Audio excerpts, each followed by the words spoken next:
Afternoon VC, Harris here with another video. It's finally happened. I've become old enough to. I've bought a pair of chinos, and I've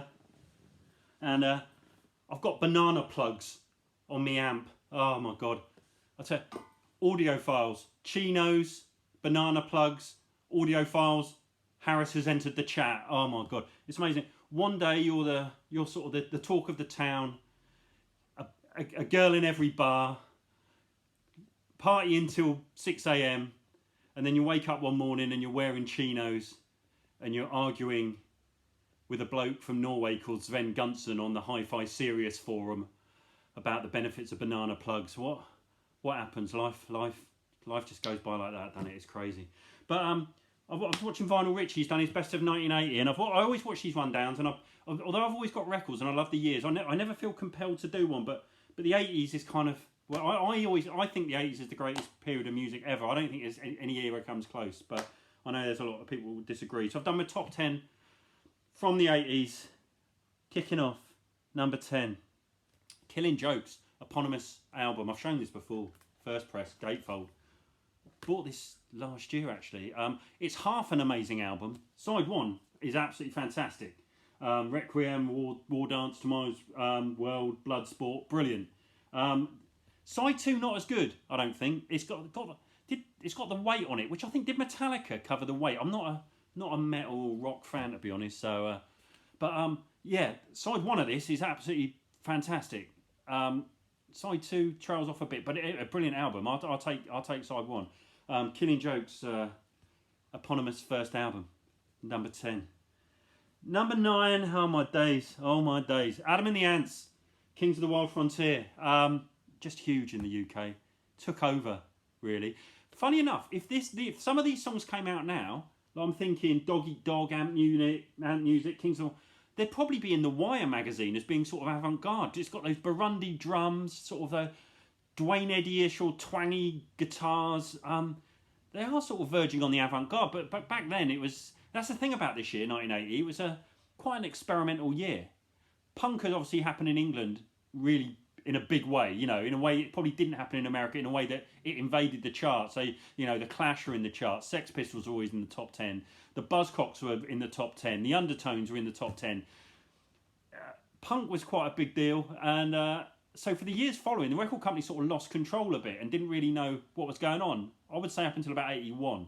It was kind of the charts were fantastic, an absolute free-for-all.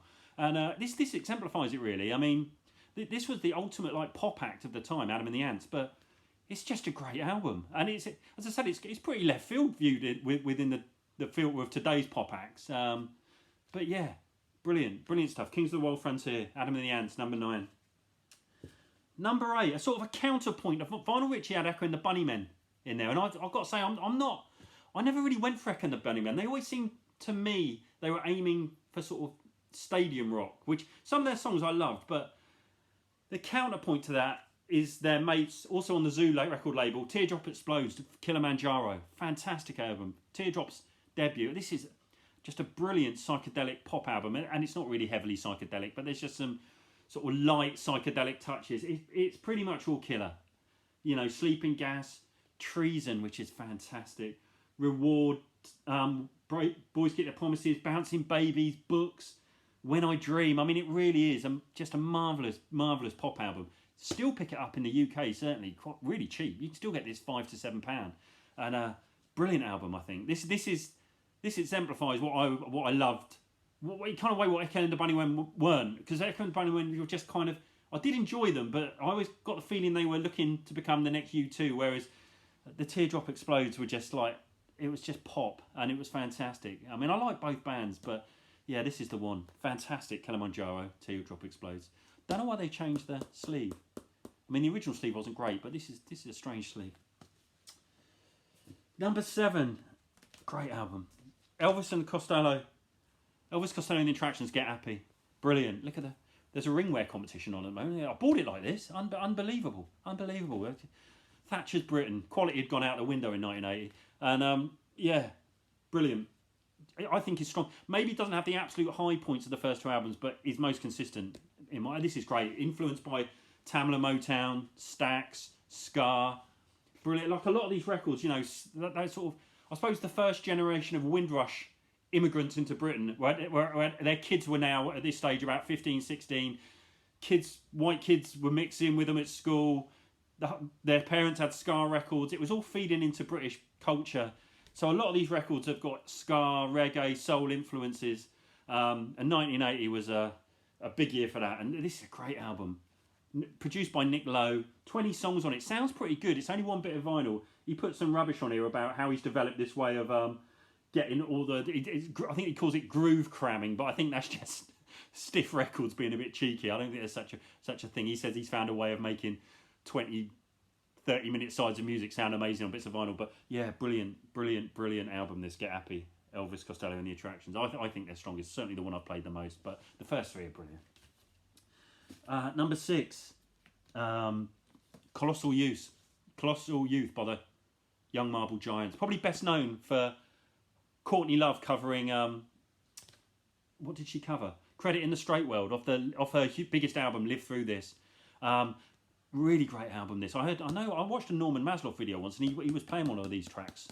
I think it was Chocolini over one of his videos, and very minimal, very odd. I think they only did this album, might have done an EP, and that was it.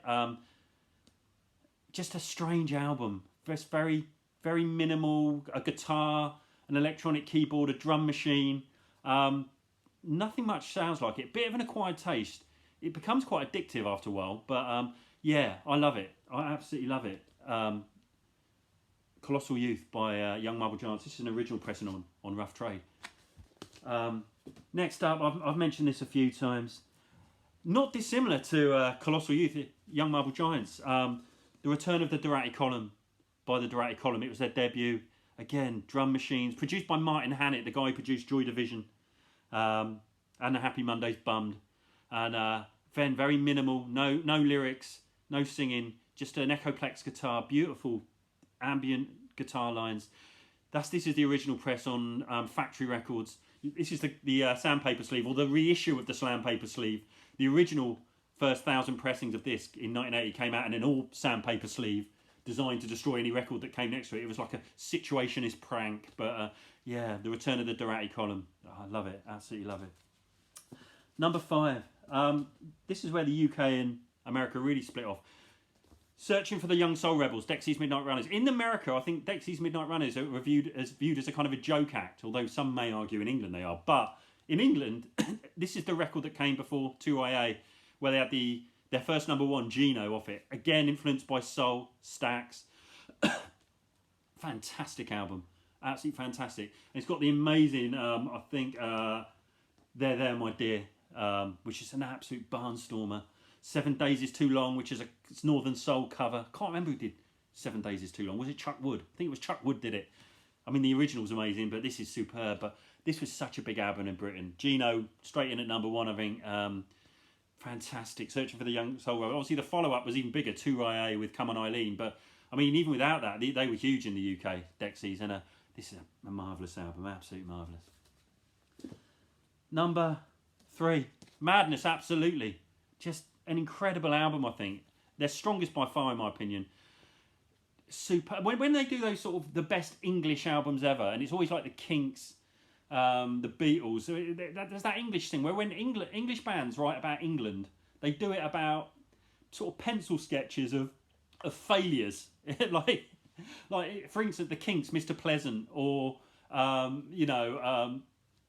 Madness have done loads about, Blur's a good one. Blur did Tracy Jacks, which is like a middle-class white bloke who worked in insurance, who just loses it and bulldozes his house down. And Madness do it as well. I think it's the thing that's almost unique to English or British bands, which maybe American bands don't do. When American bands sing about America, I'm thinking sort of Springsteen. They sing like it's quite, film, like a film. It's like, it's sort of like Born to Run or something. It's quite... I don't know what the word is, but it's sort of like a film or something like that. Whereas in England, it's like, I don't know if it comes from our literary history of things like Diary of a Nobody and George Orwell's Coming Up for Air, or kitchen sink dramas of the 60s, where we sort of sing about middle class people who are just failing in life. And yeah, Madness do some great songs about. There's like on Not Home Today, which is a bloke who's gone to prison, but everyone's sort of lying about it. There's Ernie, about a bloke who's won the premium bonds and everyone hates him, and it's just a great album. I think easily their strongest, and it's just one of the great sort of songs about growing up in England. The best albums about growing up in England I can think of. Brilliant album, absolutely brilliant. Number 2, absolutely love this. Absolutely love this.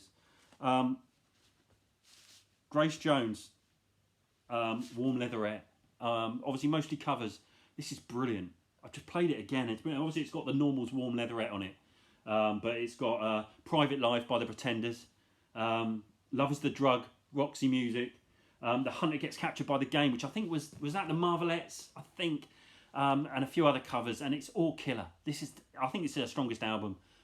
Sly and Robbie on drum and bass, just brilliant. Absolutely incredible album this. Warm Leatherette by Grace Jones is my number 2. Number 1, just love this record. More Specials by the Specials. I think if ever a record evokes Britain in the 80s, sort of, Britain was a weird, confused mess by 1980. And this record is a weird, confused mess. Obviously, everyone thought he was going to do a load more ska, but Jerry Dammers, the main songwriter, was really into easy listening and stuff like that. So a lot of this is influenced by easy listening, like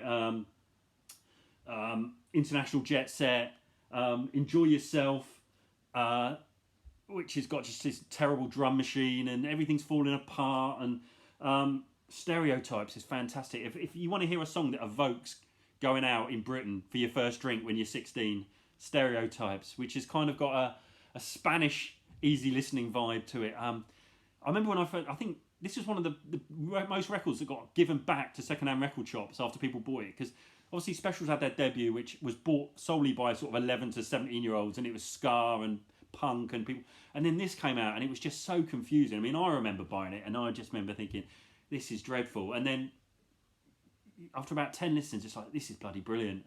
Man at CNA, it's got just all about sort of the terror of nuclear war, using sort of dub reggae, and brilliant. More Specials, just a superb album.